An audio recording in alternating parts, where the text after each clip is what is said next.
Olá, boa noite a todos. Sejam todos muito bem-vindos. Eu sou Fátima Castro, médium e integrante do grupo Anjos de Luz. O atendimento fraterno de hoje é sobre o luto sob a ótica espírita. E antes de iniciarmos o atendimento fraterno, gostaria de convidar você a fazer comigo o mantra do perdão, amor e gratidão do grupo Anjos de Luz. O mantra nos conecta com o Criador. Caso queira, feche os olhos, repita comigo.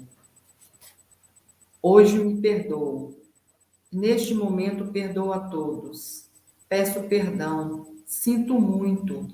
Eu me amo. Amo a todos. Sou grato. Estou livre. Todos estão livres. Assim é, assim será, está feito. Amém, amém, amém e amém.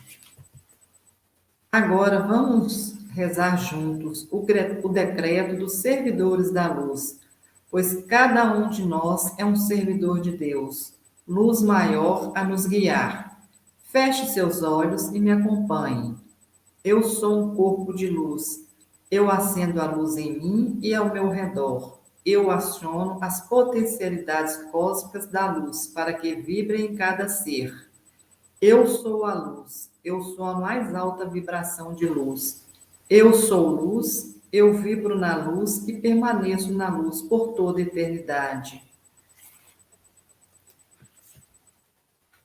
Hoje vamos falar sobre o luto sob a ótica espírita. O Espiritismo nos ensina que nós, espíritos encarnados, estamos no planeta Terra somente de passagem. Portanto, estamos aqui para realizarmos nossas provas e assim evoluir. A doutrina ensina também que a existência de nosso espírito é eterna e que a morte, como conhecemos, é somente a passagem do plano físico para o espiritual. No que diz respeito ao luto, ele é um processo de entendimento dessa passagem que encerra momentaneamente o contato entre os entes queridos, entre as pessoas próximas. Vale ressaltar que o luto existe também para o ente querido que desencarnou, já que ele ainda está no processo da passagem e ainda pode ser atingido pelas ligações fluídicas de seus familiares. Durante o velório, que dura aproximadamente 24 horas, é possível que o encarnado se despeça do ente querido. Nele, é fundamental orar pelo desencarnado, ou seja, enviar boas vibrações, bons pensamentos. Como lidar com a perda? O luto e a doutrina espírita nos ajudam a entender o fenômeno da morte em um processo natural. Por isso, caso sinta necessidade de conversar, procure um especialista capacitado para te ajudar. Caso sinta vontade de chorar, chore, porém que as lágrimas sejam de saudade, de respeito, de reconhecimento, de gratidão. Não isole. Mesmo sem estar à vontade para falar de seu sofrimento, busque companhia de amigos e familiares. Caso pense que não viveu tudo o que gostaria, lembre-se das leis divinas e tenha calma, pois você terá a oportunidade de vê-lo novamente, já que temos muitas encarnações para viver ao lado de quem se ama. Nós, como espíritas, devemos aprender a lidar de forma natural com a morte. Tristeza e saudade só é saudável quando controlada. Somos seres em constante aprendizado, porém, temos que entender que a morte não é o fim, e sim o começo. É necessário desejar que o desencarnado tenha uma volta tranquila ao plano espiritual.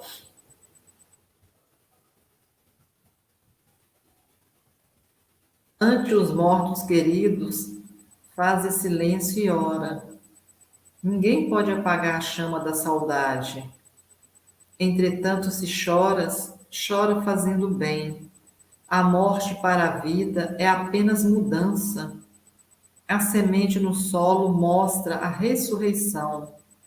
Todos estamos vivos na presença de Deus. Emmanuel, Chico Xavier, Fonte de Paz. Não há quem não tenha saudades de quem já partiu. A saudade é uma palavra típica de nossa língua. Refere-se a quem fica solitário, sem a pessoa que ama. Vem de soedade, que já foi soledade, e porque, por sua vez, provém do latim solitate. Remete à melancolia, saudade do que se foi, do que se viveu, de alguém que não veremos mais. Todos nós, seres viventes nessa experiência, como em outros tempos, temos como única certeza que um dia partiremos dessa vida. Muitos ainda são os que acreditam que tudo tem fim após a morte. Para outros, que dormiremos até o dia do chamamento. Para nós espíritas e simpatizantes, é algo muito estudado e já comprovado que a morte é uma passagem para a verdadeira vida do espírito. Enquanto encarnados, mesmo que não tenhamos noção disso, ao dormir, nosso espírito fica livre e vai de encontro ao que nos unimos durante o dia em pensamento, seja bom ou mal. A sintonia é o que define se vamos para aprender, reencontrar quem amamos ou para saciar os vícios ou ser perturbados por quem nos conectamos ou atraímos em vidas passadas. Sabemos que a vida continua e mesmo assim nos desesperamos com a partida de um ente amado. E isso se deve mais ao apego do que à falta de entendimento. Temos a sensação que, depois que partiram, a impressão que ficou é de um vazio sem fim, que nunca será preenchido novamente. Viver o luto é algo normal e até considerado saudável. O descontrole e a revolta é o que traz sofrimento tanto para quem ainda está encarnado, para quem já desencarnou. Ao nos revoltarmos e entrarmos em desespero, desequilibramos não só a nós, mas afetamos em muito aqueles que partiram, pois, dependente da forma como foi o desencarne, muitos precisam permanecer dormindo por muito tempo para não serem acometidos das vibrações negativas que são dirigidas a eles. Alguém pode até questionar dizendo que como podemos fazer os que se foram sofrer se temos tanto amor, se é muito difícil viver sem quem partiu. No entanto, como já disse Chico Xavier, a saudade é uma dor que fere nos dois mundos. Na questão 936 do Livro dos Espíritos, temos a resposta para essa inquietação. Como as dores inconsoláveis dos que ficam na terra afetam os espíritos que partiram? O espírito é sensível à lembrança e às lamentações daqueles que amou, mas uma dor incessante e desarrazoada o afeta penosamente, porque ele vê nesse excesso uma falta de fé no futuro e de uma confiança em Deus. E, por conseguinte, um obstáculo ao progresso e talvez ao próprio reencontro com os que deixou. A resposta segue o comentário de Kardec. Estando o espírito mais feliz do que na terra, lamentar que tenha deixado esta vida é lamentar que ele seja feliz. Dois amigos estão presos na mesma cadeia. Ambos devem ter um dia a liberdade, mas um deles a obtém primeiro. Seria caridoso que aquele que continua preso se entristecesse por ter o seu amigo se libertando antes? Não haveria de sua parte mais egoísmo do que afeição ao querer que o outro partilhasse por mais tempo do seu cativeiro e dos seus sofrimentos? O mesmo acontece entre dois seres que se amam na terra. O que parte primeiro foi o primeiro a se libertar e devemos felicitá-lo por isso, esperando com paciência o momento em que também nos libertaremos.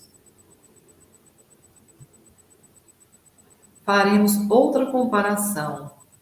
Tendes um amigo que, ao vosso lado, se encontra em situação penosa, sua saúde ou seu interesse exige que vá para outro país, onde estará melhor sob todos os aspectos.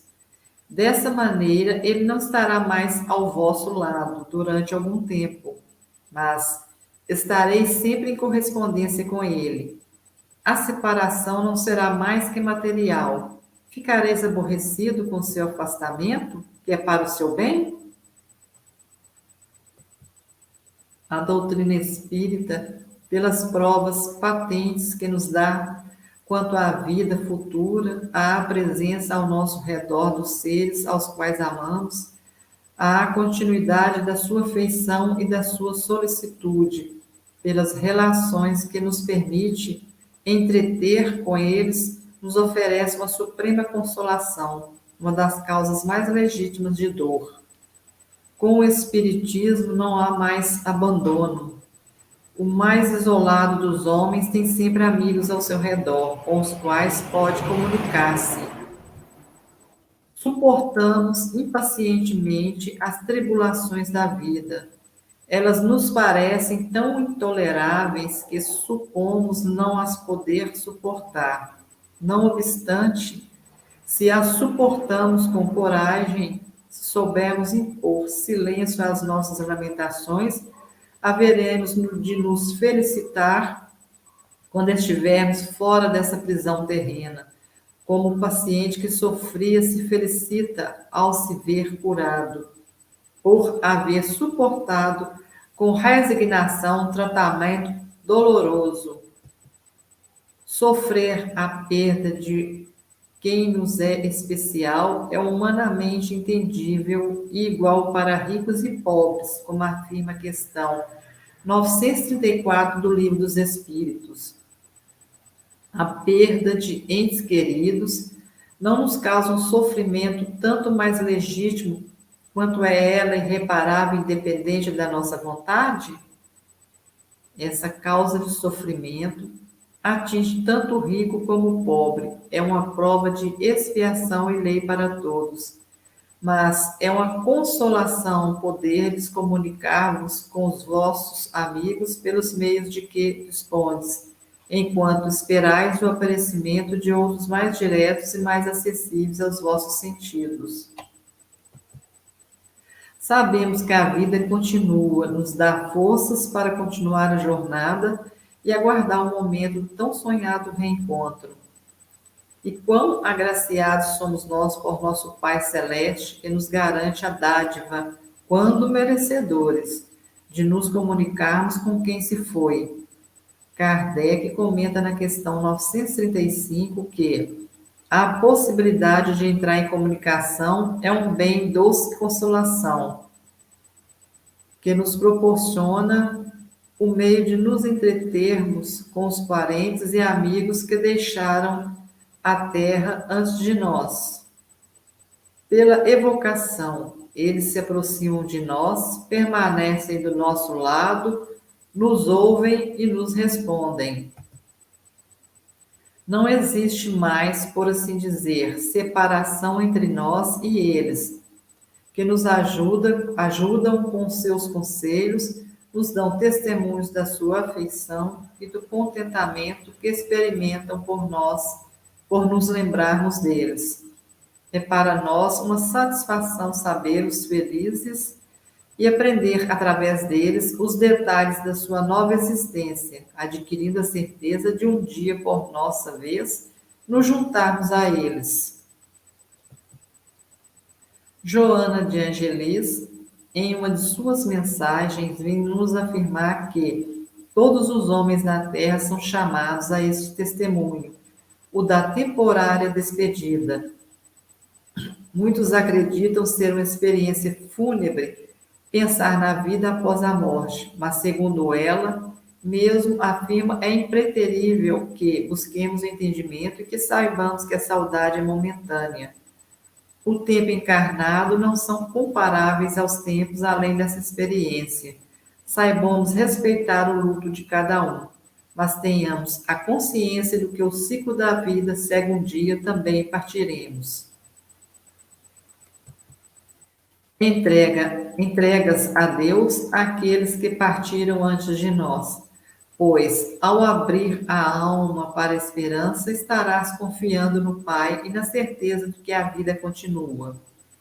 Um dia, todos estaremos juntos em uma das moradas do Pai. Assim nos afirmou Jesus Cristo. Paz e bem.